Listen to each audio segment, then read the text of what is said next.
காஃபியை 2 பேருக்கும் கொடுக்கலாம். இவரால இவங்க அண்ணன் முன்னாடி காஃபியை வாங்க முடியாதுன்னு சொல்ல முடியாதுல்ல. காலையில தான் முக்கியமான வேலை இருக்குன்னு போய் சொல்லிட்டு போயிட்டாரு. இப்ப என்ன பண்றாருன்னு நான் பாக்குறேன். மாமா முன்னாடி இவர் என்கிட்ட பேச மாட்டாருங்கிற விஷயத்த போட்டு உடைக்க தான் போறேன். என்ன ஆனாலும் பரவாயில்ல. ஓஹோ, காஃபி குடுக்கற மாதிரி வரியா? அண்ணன் முன்னாடி காஃபி கொண்டு வந்து கொடுத்தா உன்னை மன்னிச்சு நான் அந்த காஃபி எடுத்து குடிப்பேன்னு திட்டம் போடுற. உன் திட்டம் என்னைக்கும் பலிக்காதடி. காஃபியா குடுக்கற காஃபி?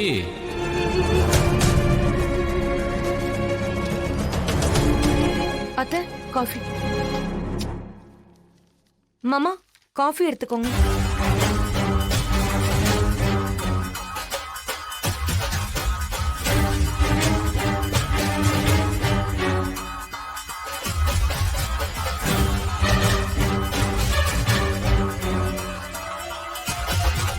என்னங்க, காஃபி எடுத்துக்கோங்க.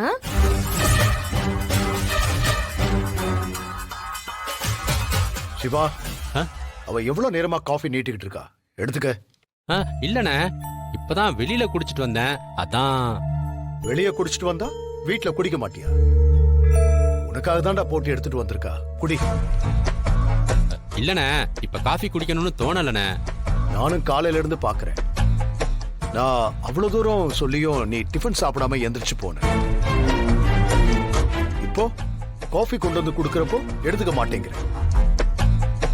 உண்மையிலேயே உனக்கு அவளுக்கு என்ன பிரச்சனை? என்ன பிரச்சனைன்னு நீ இப்ப என்கிட்ட சொல்லித்தான் ஆகணும். இந்த நிமிஷமே தீர்த்துடலாம். சொல்லு. ஐயோ அண்ணே, அதெல்லாம் ஒண்ணும் இல்லண்ணே. இப்ப காஃபி குடிக்கணும்னு தோணலண்ணே, அவ்வளவுதானே. பார்வதி, என்னம்மா நீயாவது சொல்லு. உங்களுக்குள்ள ஏதாவது பிரச்சனையா?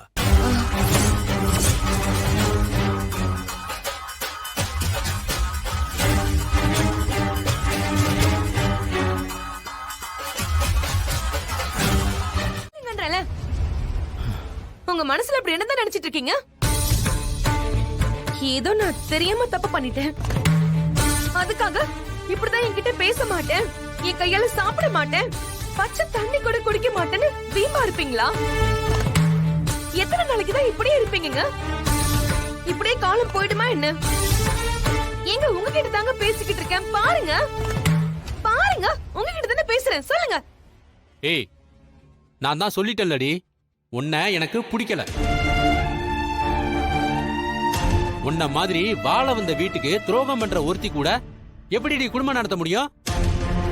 இந்த பணத்துக்காகவும் சொத்துக்காகவும் நீ என்ன வேணாலும் செய்ய துணிவடி. ஐயோ, உன்னை பார்த்தாலே ரொம்ப ஒரு மாதிரி பயமா இருக்குடி.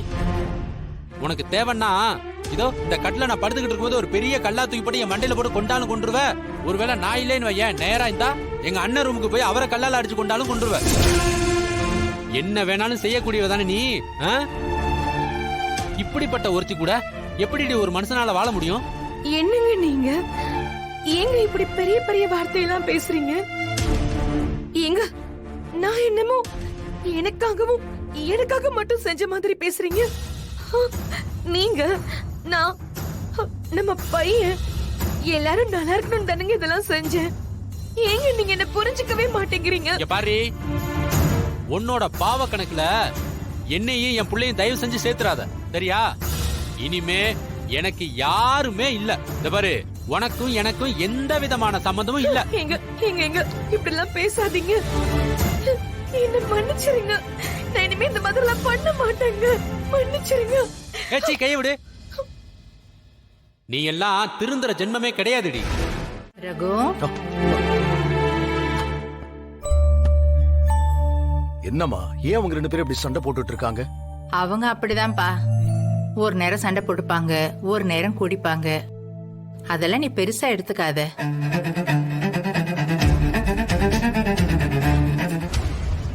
இத பாத்தியா? கதிர் உனக்கும் ஜானகிக்கும் வாங்கிட்டு வந்த வேஷ்டி சட்டையும் புடவையும். அதத்தான் நான் வேண்டான்னு சொன்னேன்ல. இதை யார் கொண்டு வந்து இங்க வச்சது? அவனா? அந்த கதிரா? இல்லப்பா, நீ வேண்டான்னு சொல்லிட்டு வந்துட்ட. இந்த புடவையும் வேஷ்டியும் ஹார்லயே இருந்தது. அது தனவோ இல்ல கதிரோ பார்த்தா உங்க மனசு சங்கடப்படும்ல, அதனால தான்ப்பா நான் இங்க கொண்டு வந்து வச்சுட்டேன். நீ அவங்க மேல கோவப்படுறதுல அர்த்தமே இல்ல ரகு. தனா அவ புருஷன் மேல உயிரா இருக்கா. அதோட கதிரும் நாம வளர்த்த புள்ளதானப்பா. என்ன உன் பேச்சை மீறி அவங்க கல்யாணம் பண்ணிக்கிட்டாங்க, அது தப்புதான். ஆனா அது நடந்து போச்சே. இதே நீ எத்தனை காலத்துக்குப்பா மனசுல வச்சிட்டு இருப்ப? அவனுக்கும் தனாவை நல்லபடியா வச்சுக்கணும், வாழ்க்கையில முன்னுக்கு வந்து காட்டணும். பெரிய மனுஷனா உன் முன்னாடி வந்து நிக்கணுங்கிறதுக்காக தானே துபாய்க்கு போனா. போன இடத்துல அவனை நம்பி ஒரு கம்பெனி பொறுப்பை கொடுத்து அவனை இங்க அனுப்பியிருக்காங்க. சம்பளமும் ஓரளவுக்கு நல்லாவே வரும். இப்பவாவது அவனை ஏத்துக்கலாம் இல்லப்பா. நம்ம தனா வேற புள்ளத்தாச்சியா இருக்கா. நீ அவனை மாப்பிள்ளைய ஏத்துக்கிட்டேன்னா அவளும் ரொம்ப சந்தோஷப்படுவாப்பா. குழந்தைய நல்ல விதமா பிறக்கும். அந்த குழந்தைக்காகவாவது நீ அவங்க 2 பேரையும் ஏத்துக்கணும்பா. ரகு, நடந்தது நடந்து போச்சு.